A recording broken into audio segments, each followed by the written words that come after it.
Thank you. So I'm going to be presenting some of my thesis work as well as some other work that's been going on in the Raj lab.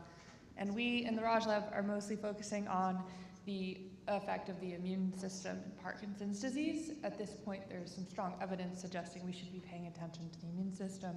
Some pieces of evidence I like to point out is that T cells show increased infiltration in Parkinson's brains, and they localize with dopaminergic neurons, as well as, of course, activated microglia and alpha-synuclein.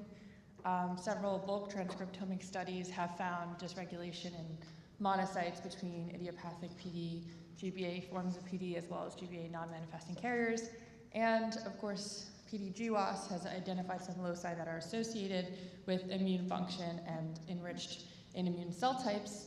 And then finally, one of the genetic associations is in the HLA loci, which implicates potentially a role for antigen presentation in potentially microglia or monocytes, as well as the T cells that interact with them.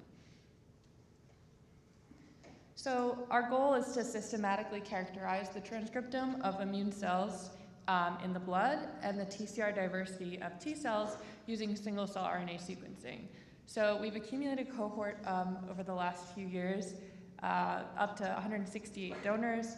32 of them are prodromal. They are either have RBD or REM sleep behavior disorder with high phenoconversion to Parkinson's disease, or they're non-manifesting carriers of GBA1 or LRRK2 mutations.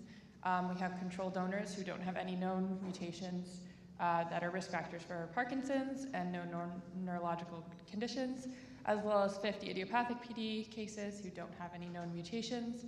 And then 37 genetic PD. Most of those are GBA1 and 370S mutations.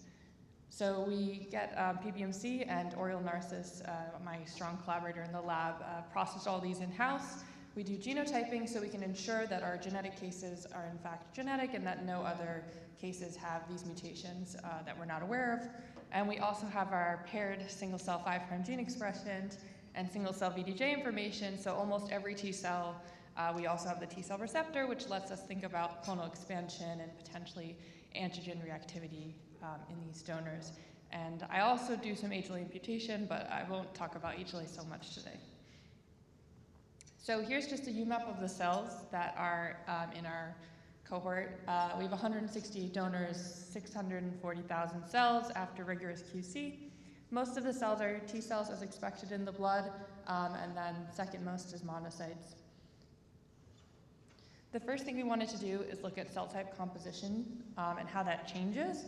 So we did this using a linear regression model framework where we're able to model associations across multiple covariates, as well as look at interaction effects. And I won't go through all of these today, but I'll highlight a few. So just interpretation of the plot. Generally speaking, the log fold change is whether something is higher or lower in these binary variables on the y-axis, and then the x-axis is the cells with the asterisks indicating significance. So the most significant association across cell type composition changes is a strong association between aging and decreased naive T cells. Now this makes complete sense. As a person ages, they are expected to have less naive T cells. So that's just a good finding to see. In terms of disease, we modeled disease, and then the mutations are actually modeled separately. So the GBA and LRRK2 PD are encompassed in PD in this case. And the main things we find are that naive CD8 T cells are higher in PD, which is the blue color, both on the heat map and the UMAP on the side, if you prefer that visualization. And then naive B cells are higher in controls, which has been seen in other smaller scale single-cell studies so far. Then the GBA and 370S mutation, in our cohort it seems to be somewhat associated with higher T cells, Treg cells. And then finally we identified an interaction effect between sex and diagnosis. And I know several presentations at this point have pointed out that it's really important to be looking at the effects of sex. So we'll look at this a little bit more at the T cell subtype annotation level. So here's just a UMAP showing the different T cell subtypes we annotated at a deeper level. On the left is the cell types themselves, and on the right, I believe, or maybe it's the opposite, on the right is the clonal expansion I was talking about. So for each cell, we have the VD, J, and C genes, so we can determine when clonal expansion has occurred and when a T cell is sharing the same antigen specificity and reacting to something. So this is that interaction effect now broken down by our new, more detailed T cell annotations.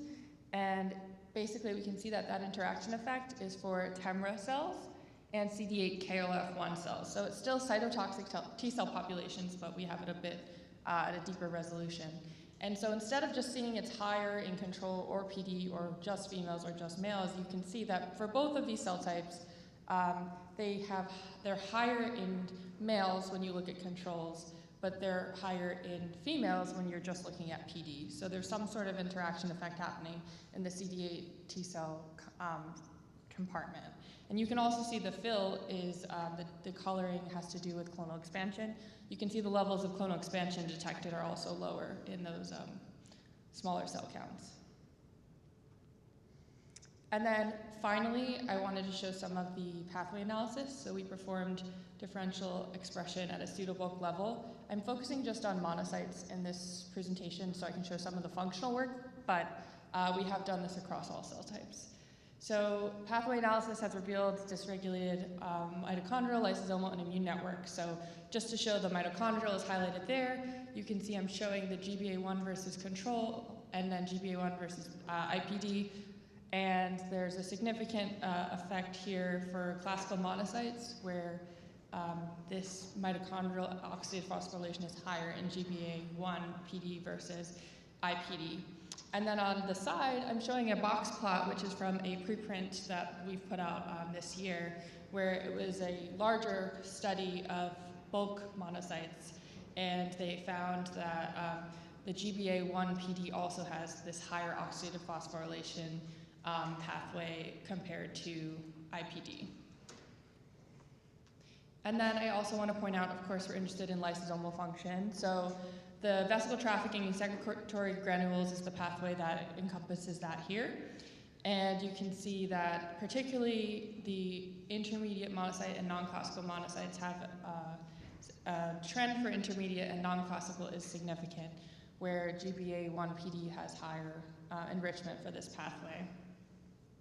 And so we've done some functional work in the lab, and the preprint I mentioned is in the QR code at the top. So there's some other functional work if anyone wants to check that out. But here's just an example. So it's done by Daniele Mattei, who is an instructor in the Raj lab. He did a DQBSA assay, which has been mentioned a couple times. But what we had expected is essentially when the DQBSA is put in, it's quenched, the fluorescence is quenched, but once it's in the lysosome, we expect that fluorescence to increase, which we see at the early time points around 4 hours. But he actually kept the assay going for a longer amount of time. And so what we expect is eventually, you know, with everything getting degraded and removed, we expect the fluorescence to eventually go down. And it goes down quite a bit for the IPD and control cases, but for GBA1 and LRRK2, you see this sustained higher amount of fluorescence as if maybe it's not being cleared. And then on the other side with the box plot, it's just quantified per donor as an average rate instead of over time, and you see that there's this higher fluorescence for GBA1 and LRRK2, suggesting there's some sort of impairment in the lysosomal function. So in summary, I showed you some of the results from our 168 donor PD-focused paired single-cell 5' immune repertoire atlas. I showed some of the cell composition changes, which we're hoping we'll have a preprint soon. We can talk about more of them. And then some of the pathway analysis results that are implicating mitochondrial function and lysosomal function. And then some ongoing work in the lab. We're doing some functional work in T cells to go along with these findings. And then I'm working on some genetic EQTL analysis in T cells, thinking about the HLA connection. So I just want to thank everyone involved, the wonderful clinicians. They're both here today, Rachel Sanders-Pullman and Giulietta Ribaldi, who work closely with us in the Raj lab, as well as the patients and families involved. And thank you for inviting me here. And If you want to talk more, I've got a poster at World Parkinson's Congress and some of the other Raj Lab members as well. Thank you. Thank you, John.